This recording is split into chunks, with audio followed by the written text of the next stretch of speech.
Own Chaudhary साहब हमारे साथ शामिल हो रहे हैं। ओन साहब शुक्रिया। जहांगीर तरीन के हवाले से ख़बर यह है कि तहरीक इंसाफ के बहुत सारे लोग जहांगीर तरीन से मिल रहे हैं, जो कुछ तो तहरीक इंसाफ का साथ छोड़ चुके हैं, कुछ अभी तहरीक इंसाफ का हिस्सा हैं। आप JKT के बहुत करीब हैं, कुछ रोशनी डालिए कौन कौन से लोग हैं और कितनी तादाद है उनकी। जी बिस्मिल्लाहिर्रहमानिर्रहीम। शुक्रिया नदीम भाई। सबसे पहले तो नदीम भाई मैं 9 मई के वाक़े की बहुत पुरजोर मजम्मत करता हूँ और पूरा पाकिस्तान हम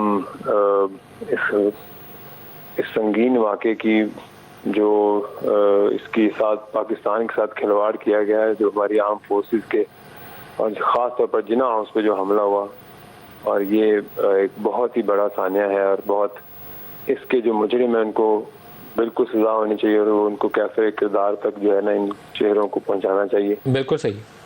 JKT से किन किन की मुलाकातें हो रही हैं?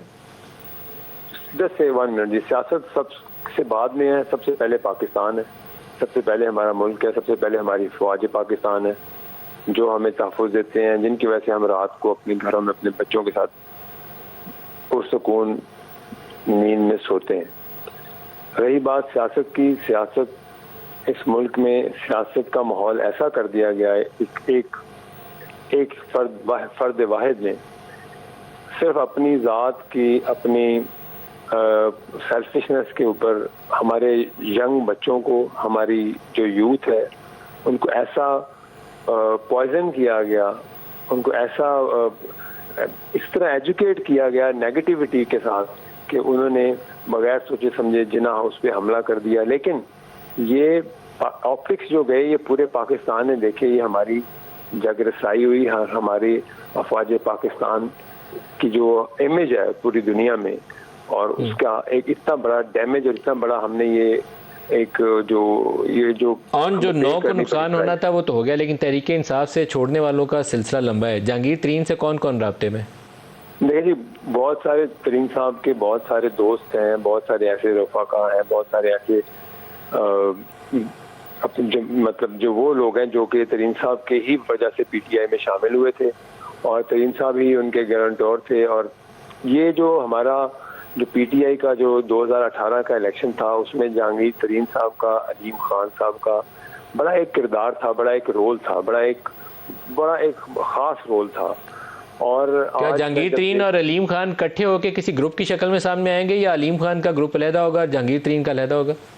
नहीं जी, मैं अभी कबल वक्त ऐसी कोई बात नहीं करता, लेकिन तरीन साहब और अलीम साहब के बहुत गहरे ताल्लुकात हैं, उनका एक बड़ा इज्जत और एहतराम का रिश्ता है आपस में, बहुत सारा वक्त और PTI को मजबूत करने में एक बड़ी उनकी जद्दोजहद है।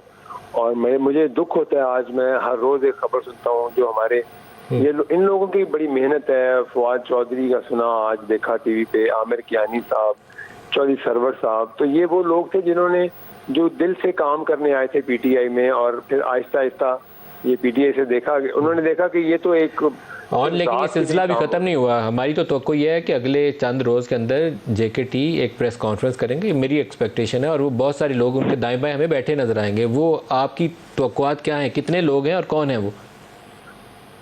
मुझे आप क्यों इस ब्रेकिंग न्यूज़ में डालना चाहते हैं? अभी आप आहिस्ता से देख लें, वो कुछ वक्त दें और इंशाल्लाह आपके सामने आएगी चीज़ें। लेकिन देखें, सियासत इस वक्त पाकिस्तान को एक ऐसी लीडरशिप की ज़रूरत है, पाकिस्तान की जो अनस्टेबल कर दिया गया पाकिस्तान को। आपके ख्याल में कब तक जहांगीर तरीन प्रेस कॉन्फ्रेंस कर सकते हैं या अनाउंस कर सकते हैं, कितने दिनों में?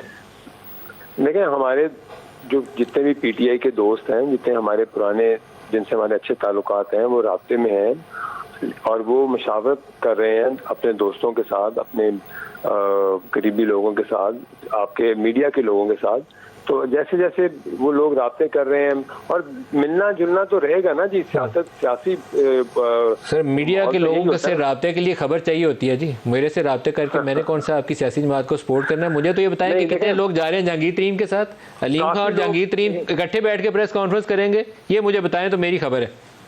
नहीं, मैं ऐसे आपको कह दूं कि जी वो कोई बात अगर मेरे इल्म में नहीं है और मैं उसको गलत, सर आप पता करके बताएं, मैं आपको दोबारा लाइन पे ले लेता हूँ, पता कर लें पहले। हमें आप वक्त दें, अभी आप आगे और सारे आपके सामने इंकशाफात होंगे, बड़े अच्छे चेहरे और आपके पास आएंगे और वो आपको आपको खबरों में आएंगे कि वो कौन कौन जा रहा है, लेकिन वजह यह है कि जो ये हुआ है और उसकी वजह से लोग दिल बर्दाश्त हुए और लोगों को पता सही। चल गया है कि ये एक जो पीटीआई ने जो काम शुरू किया था वो पाकिस्तान के लिए नहीं किया था, किसी वाहिद शख्स की जात के लिए काम ऑन चॉइस साहब बहुत शुक्रिया, आपने हमें ज्वाइन किया।